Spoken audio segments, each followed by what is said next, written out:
तस्वेदाध्यायं व्याख्यास्यामः इति हस्माः भगवानात्रेयः। अतस्वेदाः प्रवक्ष्यन्ते यैर्यथावत् प्रयोजितैः स्वेदसाध्याः प्रशाम्यन्ति गदावातकफात्मकाः स्नेहपूर्वं प्रयुक्तेन स्वेदेनावजिते निले पुरीशमूत्ररेतांसि न सज्जन्ति कथञ्चन शुष्काण्यपि हि काष्ठानि स्नेहस्वेदोपपादनैः नमयन्ति यथा न्यायं किं पुनर्जीवतो नरान् रोगस्तु व्याधिताक्षेपो नात्युष्णोति मृदुर्न च द्रव्यवान् कल्पितो देशे स्वेदः कार्यकरो मतः व्याधौ शीते शरीरे च महान् स्वेदो महाबले दुर्बले दुर्बलस्वेदो मध्यमे मध्यमो हितः वातश्लेष्मणि वाते वा कफे वा स्वेद इष्यते स्निग्धरूक्षस्तथा स्निग्धो रूक्षश्चाप्युपकल्पितः आमाशयगते वाते कफे पक्वाशयाश्रिते रूक्षपूर्वो हितस्वेदस्नेहपूर्वस्तथैव च वृषणौ हृदयं दृष्टि स्वेदयेन् मृदुनैव वा मध्यमं वंशणौ शेषमङ्गावयवमिष्टतः सुशुद्धैर्नक्तकैः पिण्ड्या गोधूमानामथापि वा पद्मोत्पलपलाशैर्वा स्वेद्यः संवृत्य चक्षुषी मुक्तावलीभिः शीताभिः शीतलैर्भाजनैरपि जलार्द्रैर्जलजैर्हस्तैः स्विद्यतो हृदयं स्पृशेत् शीतशूलव्युपरमे स्तम्भगौरवनिग्रहे सञ्जाते मार्दवे स्वेदे स्वेदनाद्विरतिर्मता पित्तप्रकोपो मूर्च्छा च शरीरसदनं तृषा दाहस्वराङ्गदौर्बल्यमतिस्विन्नस्य लक्षणम् उक्तस्तस्याशितीयेयो ग्रैष्मिकः सर्वशो विधिः सोऽतिस्विन्नस्य कर्तव्यो मधुरस्निग्धशीतलः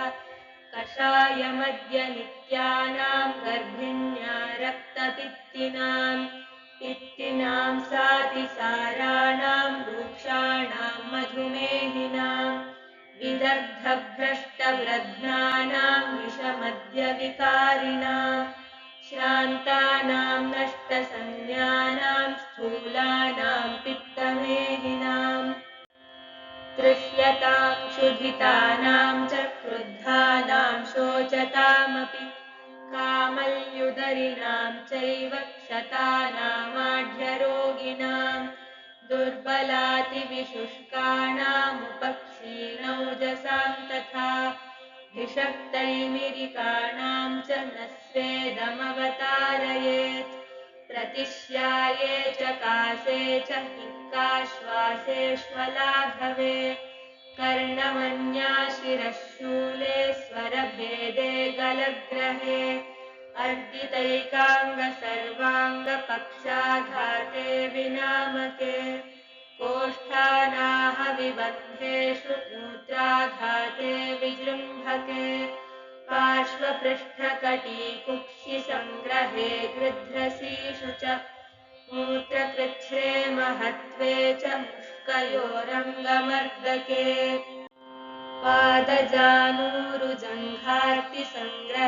पादजानूरुजङ्घार्तिसङ्ग्रहेष्वयथावपि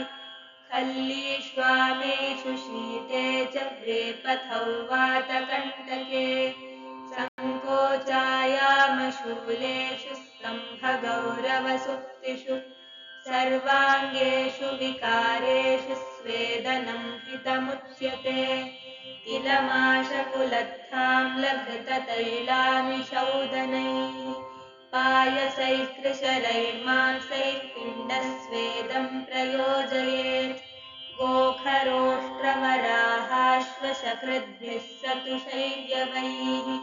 सिकतापांशुपाषाणकरीशालसपूटकैः चैष्णिकान् स्वेदयेत् पूर्वैर्वातिकान् समुपाचरेत् द्रव्याण्येतानि शस्यन्ते यथा स्वं प्रस्तरेष्वपि भूगृहेषु च जेन्ताकेषु उष्णगर्भगृहेषु च विधूमाङ्गारतप्तेषु स्वभ्यक्तस्विद्यते सुखम् ग्राम्यानूपौदकं मांसं पयोबस्तशिरस्तथा वराहमध्यपित्तासृक्स्नेहवत्तिलतण्डुलाः इत्येतानि समुत्क्वाथ्य नाडीस्वेदं प्रयोजयेत् देशकालविभागज्ञो युक्त्यपेक्षोऽभिषक्तमः वारुणामृतकैरण्डशिक्रुमूलकशर्षपैः वासावंशकरञ्जार्कपत्रैरश्मन्तकस्य च शोभाञ्जनकशैरेयमालतीसुरसार्जकैः पत्रैरुत्वाथ्य नाडीस्वेदं प्रयोजयेत् भूतिकपञ्चमूलाभ्यां सुरया दधिमस्तुना मूत्रैरम्लैश्च सस्नेहैर्नाडीस्वेदं प्रयोजयेत् एत एव च निर्व्यूहाः प्रयोज्या जलकोष्ठके स्वेदनार्थं घृतक्षीरतैलकोष्ठांश्च कारयेत्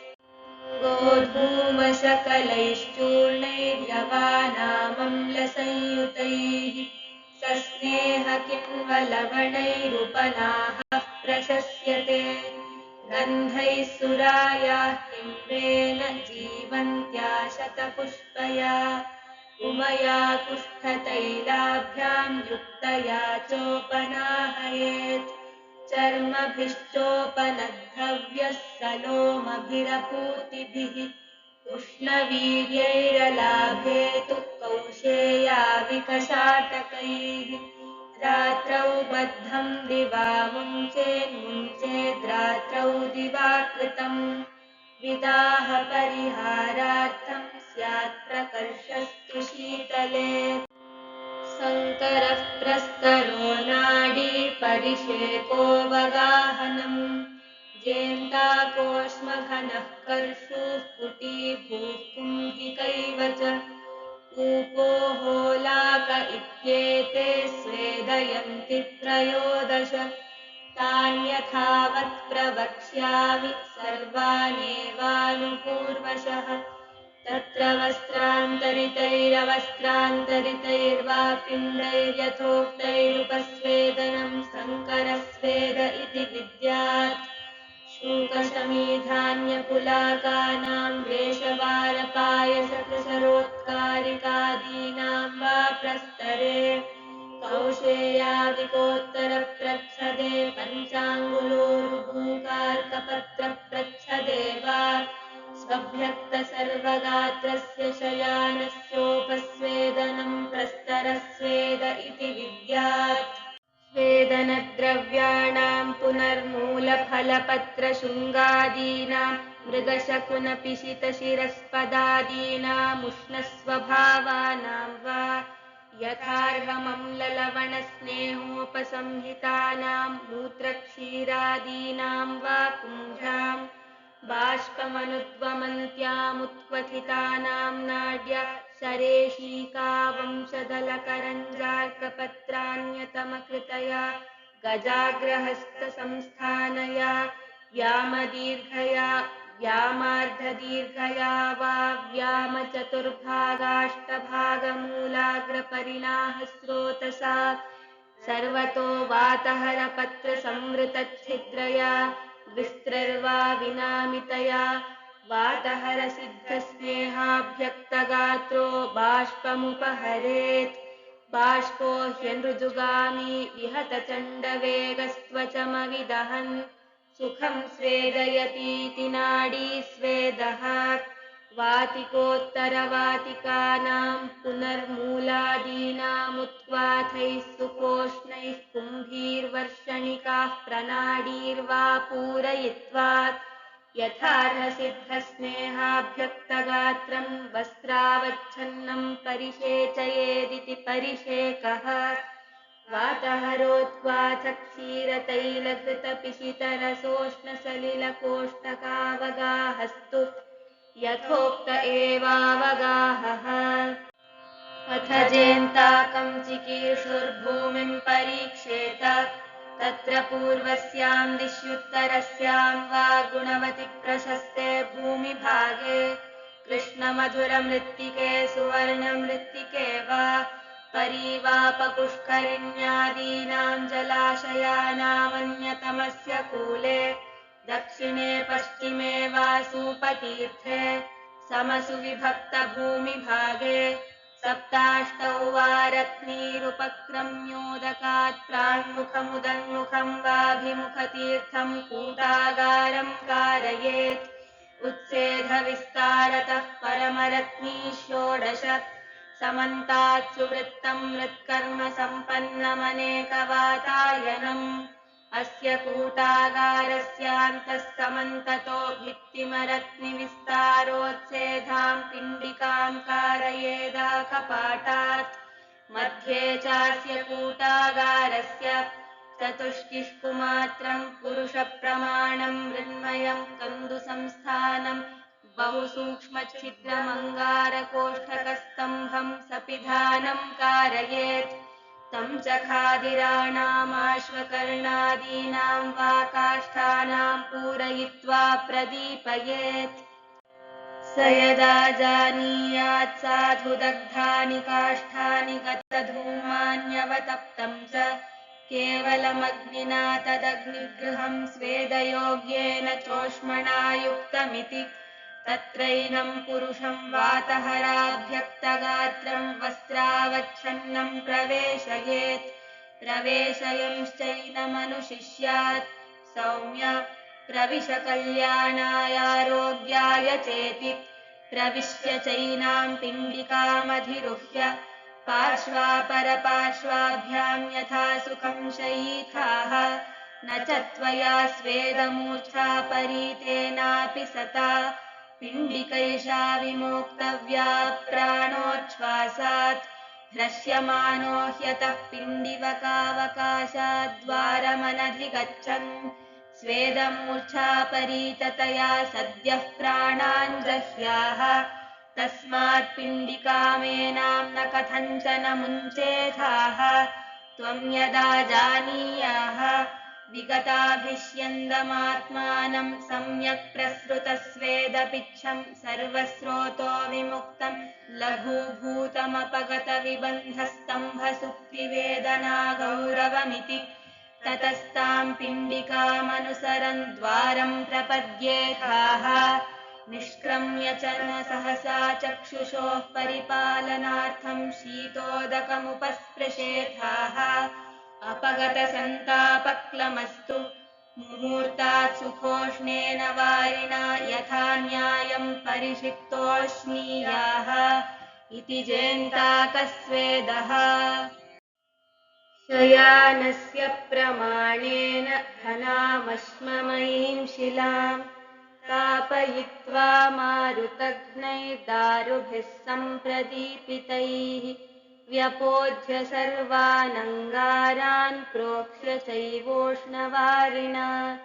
तां शिलामथ कुर्वीत कौशेयाविकसंस्तराम् तस्यां स्वभ्यक्तसर्वाङ्गस्वपन् स्विद्यति नासुखम् कौरवाजिनकौशेयप्रावाराद्यैः सुसंवृतः इत्युक्तोष्मघनस्वेदः कर्षूस्वेदः प्रवक्ष्यते खानयेच्छयनस्याधः कर्षूं स्थानविभागवित् दीप्तैरधूमैरङ्गारैस्तां कर्षूं पूरयेत्ततः तस्यामुपरि शय्यायां स्वपन् स्विद्यति नासुखम् अनत्युत्सेधविस्तारां वृत्ताकारामलोचनां घनभित्तिं कुटीं कृत्वा कुष्ठाद्यैः सम्प्रलेपयेत् पुटीमध्येऽभिषक्ष्यय्यां स्वास्तीर्णामुपकल्पयेत् प्रावाराजिनकौशेयकुथकम्बलगोलकैः हसन्तिकाभिरङ्गारपूर्णाभिस्तां च सर्वशः परिवार्यान्तरारोहेदभ्यक्तस्विद्यते सुखम् य एवाश्मघनस्वेदविधिर्भूमौ स एव तु प्रशस्तायां निवातायां समायामुपदिश्यते कुम्भीं वातः रक्त्वाथ पूर्णां भूमौ निखानयेत् अर्धभागं त्रिभागं वा शयनं तत्र चोपरि स्थापयेदासनं वापि नातिसान्द्रपरिच्छदम् अथ कुम्भ्यां सुसन्तप्तान् प्रक्षिपेदयसो गुणान् पाषाणान् वोष्मणा तेन तत्स्थस्विद्यति नासुखम् सुसंवृताङ्गस्वभ्यक्तस्नेहैरनिलनाशनैः कूपं शयनविस्तारं द्विगुणं चापि वेधतः देशे निवाते शस्ते च कुर्यादन्तः सुमार्जितम् हस्त्यश्वगोखरोष्ट्राणां करीशैर्दग्धपूरिते स्ववच्छन्नः सुसंस्तीर्णेऽभ्यक्तस्विद्यति नासुखम् धीतिकां तु करीषाणां यथोक्तानां प्रदीपयेत् शयनान्तः प्रमाणेन शय्यामुपरि तत्र च सुदग्धायां विधूमायां यथोक्तामुपकल्पयेत् स्ववच्छन्नः स्वपंस्तत्राभ्यक्तस्विद्यति नासुखम् कोलाकस्वेद इत्येष सुखः प्रोक्तो महर्षिणा इति त्रयोदशविधः स्वेदोऽग्निगुणसंश्रयः व्यायाम उष्णसदनं गुरुप्रावरणं क्षुधा बहुपानं भयक्रोधा उपनाहाहवातपाः स्वेदयन्ति दशैतानि नरमग्निगुणाधृते इत्युक्तो द्विविधः स्वेदः संयुक्तोऽग्निगुणैर्न च एकाङ्गसर्वाङ्गगतस्निग्धो रूक्षस्तथैव च इत्येतत् त्रिविधं द्वन्द्वं स्वेदमुद्दिश्य कीर्तितम् स्निग्धस्वेदैरुपक्रम्य स्विन्नः पथ्याशनो भवेत् तदः स्विन्नगात्रस्तु व्यायामं वर्जयेन्नरः तत्र श्लोकाः स्वेदो यथा कार्यकरो हितो येभ्यश्च यद्विधः यत्र देशे यथा योग्यो देशो रक्ष्यश्च यो यथा स्विन्नातिस्विन्नरूपाणि तथातिस्विन्नभेषजम् अस्वेद्यास्वेदयोग्याश्च स्वेदद्रव्याणि कल्पना त्रयोदशविधः स्वेदो विना दशविधोऽग्निना सङ्ग्रहेण च षट्स्वेदाः स्वेदाध्याये निदर्शिताः स्वेदाधिकारे यद्वाच्यमुक्तमेतन्महर्षिणा शिष्यैस्तु प्रतिपत्तव्यमुपदेष्टा पुनर्वसुः इत्यग्निवेशकृते तन्त्रे चरकप्रतिसंस्कृते श्लोकस्थाने स्वेदाध्यायो नाम चतुर्दशोऽध्यायः।